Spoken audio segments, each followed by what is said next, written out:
Puji Tuhan, oke, selamat memberi. Tuhan Yesus memberkati setiap persembahan yang sudah kita berikan. Halo teman-teman GC,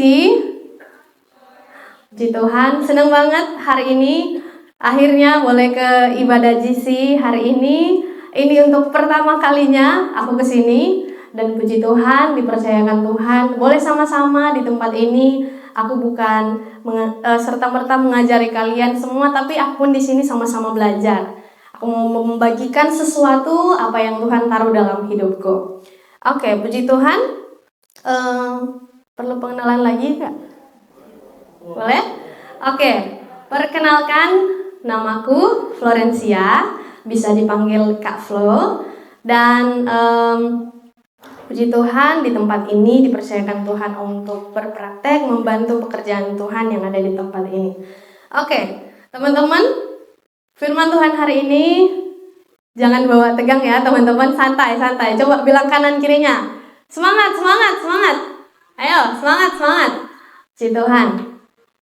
Hari ini aku akan memulaikan firman Tuhan ini dengan satu pertanyaan. Dua deh, atau beberapa pertanyaan. Yang pertama, di sini ada nggak yang nggak pernah berbuat kesalahan? Ada? Yang di belakang? Ada? Ada yang nggak pernah buat kesalahan? Nggak ada ya. Jadi cek.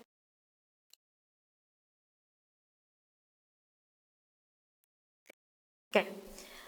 Jadi saat ini kita tahu bahwa kita semua sudah pernah berbuat kesalahan. Kita sudah pernah berbuat dosa. Bahkan dalam Alkitab tuh udah mengatakan bahwa semua orang telah berdosa dan kehilangan kemuliaan Allah. Itu terdapat dalam Roma pasal 3 ayat 23. Kayaknya baterainya kayaknya tinggal satu deh, Kak. Oke. Cek. Oke, yuk kita lanjut. Pertanyaan yang kedua. Waktu kita berbuat kesalahan, timbul rasa bersalah nggak teman-teman? Ya, ada yang bilang iya, ada yang bilang enggak. Yang iya berarti sadar kalau dia salah. Yang enggak berarti nggak sadar kalau dia buat kesalahan. Benar kan? Nah, teman-teman, saat kita berbuat kesalahan, terus kita merasa bersalah, ada dua respon yang akan muncul. Pertama, respon yang arahnya ke optimis, positif. Terkadang rasa bersalah itu bikin kita malah ingin berubah. Contoh misalkan ya, kayaknya aku udah salah deh. Oke deh, kali ini kesalahan yang terakhir banget. Berikutnya aku akan perbaiki. Oke, itu yang pertama. Yang kedua, arahnya ke pesimis. Kadang juga saat kita berbuat kesalahan, rasa bersalah itu bikin kita malah jadi down. Bikin kita malah parah nih, kesalahan ini udah parah banget, udah salah banget, fatal banget. Akhirnya kita malah jadi takut mencoba, takut buat melangkah untuk jadi lebih baik lagi. Nah, sekarang aku mau tanya nih, pertanyaannya, respon apa yang baik saat kita berbuat kesalahan terus kita rasa bersalah? Yang pertama atau yang kedua? Yang kedua? Yang pertama tentunya. Setuju ya semuanya? Nah, tapi tahu nggak teman-teman, secara sadar ataupun nggak sadar, terkadang kita sebagai manusia tuh refleks.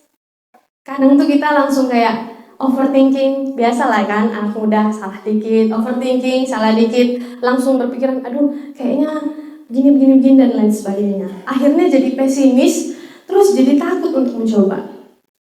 Nah teman-teman, kedua respon ini tuh ada sumbernya, ada asalnya. Yang arah pertama itu responnya adalah arah ke positif, arah ke optimis, dan itu asalnya dari Tuhan. Yang kedua, sebaliknya, pesimis itu berasal dari iblis.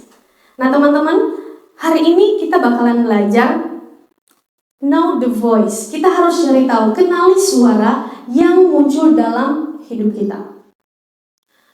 Atau mungkin kadang-kadang teman-teman berpikir, tapi Kak perbedaannya tuh beda-beda tipis. Oke, sekarang kita akan lihat beberapa alasan kenapa orang tuh kadang tidak bisa membedakan teguran dari Tuhan, dari Roh Kudus, dan intimidasi yang bukan dari Tuhan. Kita akan lihat yang pertama, yaitu kurang mengenal karakter Tuhan. Katakan sama-sama, kurang mengenal karakter Tuhan. Kalau seseorang belum benar-benar paham tentang Tuhan, malas baca Alkitab, malas ke ibadah GC, atau kita saat di ibadah kita main-main dan lain sebagainya, kita kurang pengetahuan tentang Tuhan, mungkin kita akan mudah berpikir bahwa Tuhan itu selalu marah sama aku saat aku buat kesalahan. Padahal kita tahu Alkitab menuliskan bahwa Tuhan itu panjang sabar. Tuhan itu suka mengampuni. Siapa di sini yang ngerasa Tuhan itu mengampuni? Amin. Tuhan itu sudah mengampuni kita semua, teman-teman. Jadi itu alasan yang pertama. Ketika kadang tuh orang nggak bisa membedakan teguran antara dari Roh Kudus ataupun intimidasi dari iblis karena kurang mengenal karakter Tuhan. Yang kedua adalah karena luka batin dan pengalaman-pengalaman masa lalu. Ciri-cirinya adalah saat seorang itu sering dikritik, dibanding-bandingkan, dihakimi waktu dari sejak kecil, maka ketika saat Roh Kudus, saat Tuhan menegur lewat hatinya, dia langsung merasa dikucilkan, merasa dihancurkan. Sehingga luka lama yang belum beres, teman-teman, saat kita mendengarkan suara lembut dari Roh Kudus, itu terasa seperti serangan.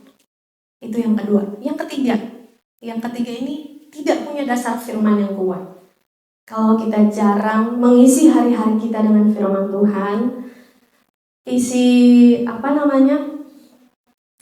Instagram kita dengan hal-hal yang gak baik, cobalah kita untuk mau punya dasar firman yang kuat, supaya kita nggak bingung, kita bisa memfilter apa yang dari Tuhan dan apa yang nggak dari Tuhan. Itu yang ketiga. Dan yang keempat adalah terlalu fokus pada perasaan. Kadang tuh orang berpikir, ini kayaknya dari Tuhan deh, rasanya kusyuk banget, atau rasanya kayak gimana gitu, ini pasti dari Tuhan. Padahal teman-teman, kasih tahu ya, Roh Kudus itu bisa bikin kita sedih. Kenapa? Nah, jadi alasannya gini. Karena teguran itu selalu enak atau enggak? Enggak kan? Nah, saat mungkin kita berbuat kesalahan, terus Roh Kudus tegur, kadang kita, kemanusiaan kita, perasaan kita ini terluka. Karena apa? Karena kita berbuat kesalahan. Jadi teman-teman, perasaan itu tidak cukup untuk dijadikan sebuah patokan. Oke, itu yang keempat. Nah, pertanyaan selanjutnya, bagaimana caranya agar kita bisa membedakannya? Yang pertama, kenali ciri-ciri dan faktor-faktornya. Yang pertama itu dari apa? Dari ciri faktornya, sumbernya. Teguran dari Roh Kudus itu kita tahu selalu berasal dari Tuhan, berasal dari Allah. Dalam Yohanes pasal 16 ayat 8 itu bilang gini, Roh Kudus menginsafkan dunia akan dosa.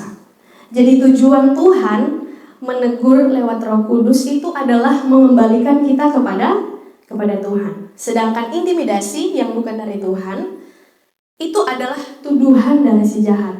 Kalau teman-teman baca di kitab Wahyu, yang suka mendakwa itu iblis, bukan Tuhan. Jadi tujuan dari intimidasi dari iblis itu adalah menjatuhkan dan buat kita jauh dari Tuhan. Yang kedua, perasaannya di hati. Kalau dari Roh Kudus, biasanya itu spesifik. Kita dikasih tahu dosanya apa. Dan Roh Kudus itu biasanya lembut tapi tegas. Oke. Terus intimidasi. Intimidasi itu biasanya bersifat umum.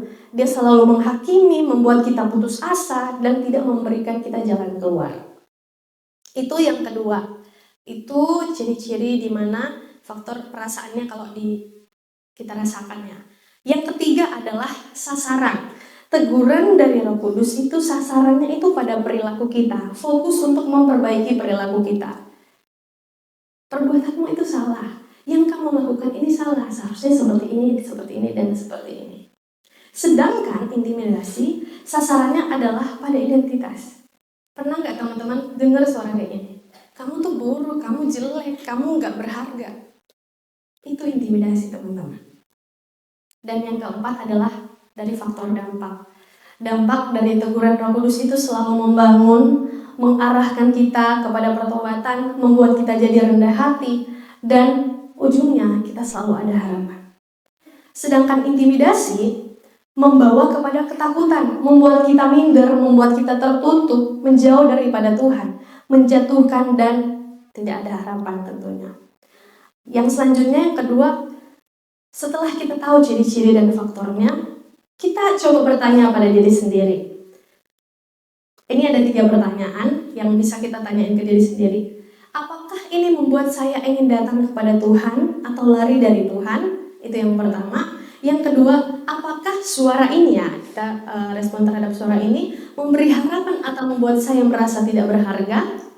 Yang ketiga, apakah ada jalan keluar atau perasaan ini, suara ini hanya berasal dari si iblis, hanya rasa tertuduh aja, nggak ada jalan keluar. Kalau ada kasih dan pengharapan, teman-teman, itu dari Roh Kudus. Tapi kalau hanya tuduhan tanpa solusi, itu bukan dari Tuhan, tapi dari iblis. Nah, kalau teman-teman udah tahu, step selanjutnya apa? Miliki sikap yang benar. Kita tahu kisah tentang Raja Daud. Nah, kalau teman-teman kurang tahu, bisa baca di kitab 2 Samuel, pasalnya yang ke-12 ayat 1 sampai 24. Teman-teman bisa baca di rumah. Di situ ada tertulis kisah tentang Raja Daud. Kita tahu Raja Daud ini adalah Raja Israel yang dipakai Tuhan secara luar biasa, dan dia juga pernah berbuat dosa. Dan Roh Kudus menegurnya lewat Nabi Nathan. Nah, suatu hari saat seharusnya Raja Daud ini pergi berperang, ia justru tinggal di istana. Dari atap istana, ia melihat seorang perempuan yang sedang mandi.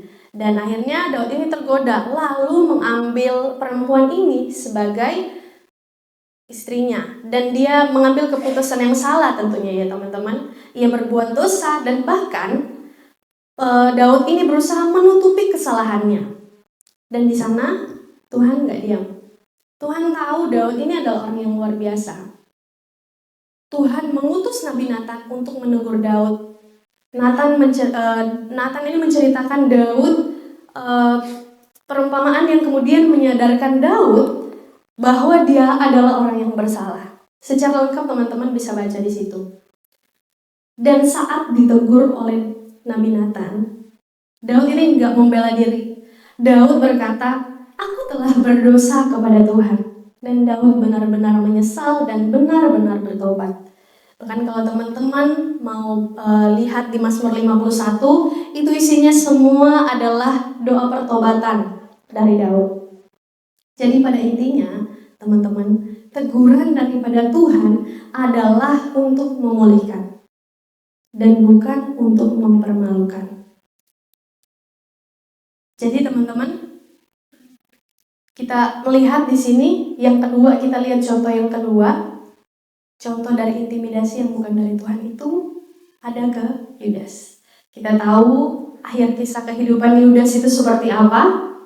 Yudas terpengaruh dengan keadaan dunia, ia cinta akan uang, ia mengkhianati Tuhan Yesus demi 30 keping perak.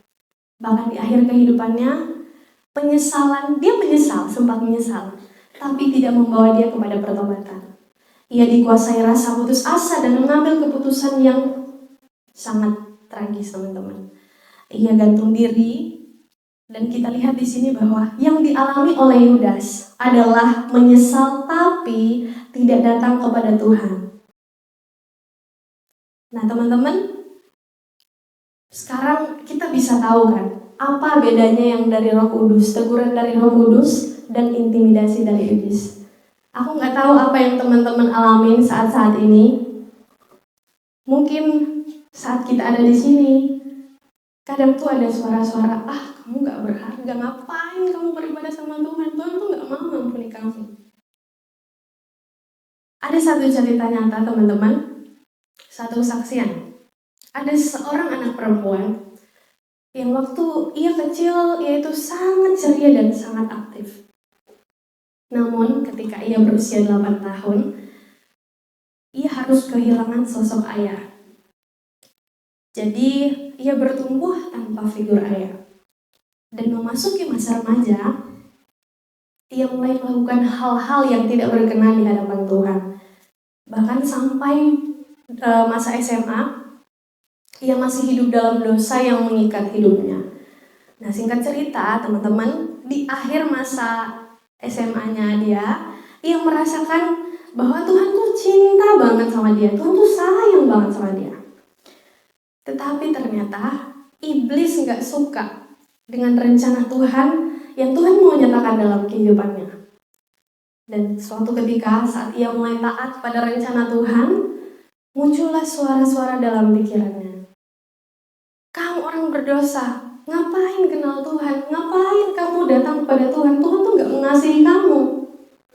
Ngapain kamu itu melayani Tuhan? Ngapain kamu ada buat taat dan setia sama Tuhan? Kamu gak lupa sama dosa-dosamu dulu? Parah banget teman-teman. Dan hampir seminggu lamanya pikirannya terus diganggu sama ingatan-ingatan itu, suara-suara itu. Namun suatu hari ia mendapat satu ayat firman Tuhan di dalam 1 Yohanes pasal 1 ayat yang ke-9. Jika kita mengaku dosa kita, maka ia adalah setia dan adil sehingga ia akan mengampuni segala dosa kita dan menyucikan kita dari segala kejahatan. Saat ia membaca ayat itu, ia nangis teman-teman. Ia nangis dan sejak saat itu ia memilih untuk lebih percaya kepada perkataan Tuhan daripada intimidasi iblis. Akhirnya dia tahu bahwa suara-suara yang mengganggu dia untuk taat kepada Tuhan adalah intimidasi dari iblis. Dan puji Tuhan teman-teman, anak ini saat ini sudah dipulihkan oleh Tuhan, sudah melayani Tuhan sampai hari ini, berusia 23 tahun hari ini, dan sedang berdiri di depan teman-teman semuanya. Jadi Tuhan tuh pulihkan kehidupan saya teman ini. Bukan karena kuat gagah saya dulu buruk banget hidupnya. Jadi kalau saya bisa melayani hari ini, ada bersama dengan teman-teman bisa berbagi, itu adalah bukti cinta Tuhan. Karena apa? Karena saya akhirnya dengar teguran dari Roh Kudus, bukan intimidasi daripada iblis. Oke, jadi teman-teman GC yang ada di tempat ini, sama-sama kita mau belajar, kita harus bisa bedain teguran dari Tuhan dan intimidasi dari iblis. Caranya yang pertama tadi apa? Kenali ciri-cirinya dan faktor-faktornya. Yang kedua adalah kita harus bertanya sama diri kita sendiri, itu dari Tuhan atau dari iblis? Sama pertanyaan-pertanyaan yang tadi. Dan ketiga, kita harus punya sikap yang benar. Kalau dari Tuhan, ya taat. Kalau dari intimidasi iblis, kita tutup telinga, tutup hati kita untuk hal-hal tersebut. Jadi, teman-teman GC yang dikasihi Tuhan, bersyukur banget boleh berbagi di tempat ini, sekaligus kesaksian buat teman-teman. Dan teman-teman boleh lihat, aku boleh ada di tempat ini semua karena Tuhan. Karena apa? Karena Tuhan yang pulihkan. Kalau Tuhan bisa pulihkan hidupku, Tuhan juga bisa pulihkan hidup teman-teman. Amin. Jadi Tuhan, hari ini kita bisa belajar bahwa setiap orang itu pernah berbuat salah, pernah berbuat kesalahan dan dosa. Dan di ayat tadi kita sudah lihat bahwa semua orang sudah berbuat dosa dan telah kehilangan kemuliaan Allah. Jadi kalau hari ini kamu pernah jatuh, bukan berarti kamu akan jatuh terus. Kamu datang di tempat ini, itu adalah pilihan yang terbaik. Amin. Jadi kalau kita memuji Tuhan, kita puji Tuhan dengan memuji Tuhan, menyanyikan lagu, kita angkat tangan, kita tepuk tangan benar-benar dengan sungguh-sungguh. Ya teman-teman, kita menyembah Tuhan, kita sembah Tuhan dengan sungguh-sungguh. Karena hidup kita cuma karena anugerah Tuhan. Dan teman-teman, yang aku mau bilang ke teman-teman, yang penting itu bukan soal kita pernah salah atau tidak, tetapi adalah yang penting bagaimana cara kita meresponi kesalahan itu. Roh Kudus itu suara yang memulihkan, menunjukkan kesalahan kita supaya kita kembali, yang mungkin membuat kita sedih, tapi akhirnya membawa damai dan harapan. Tapi suara dari iblis, suara intimidasi itu menuduh, menyerang identitas kita, membuat kita merasa gak berharga dan menjauhkan kita dari Tuhan. Daud ditegur dan dia bertobat, lalu ia dipulihkan. Tetapi Yudas menyesal tapi memilih tenggelam dalam keputusasaan. Hari ini siapa yang mau jadi seperti Daud? Angkat tangan. Puji Tuhan.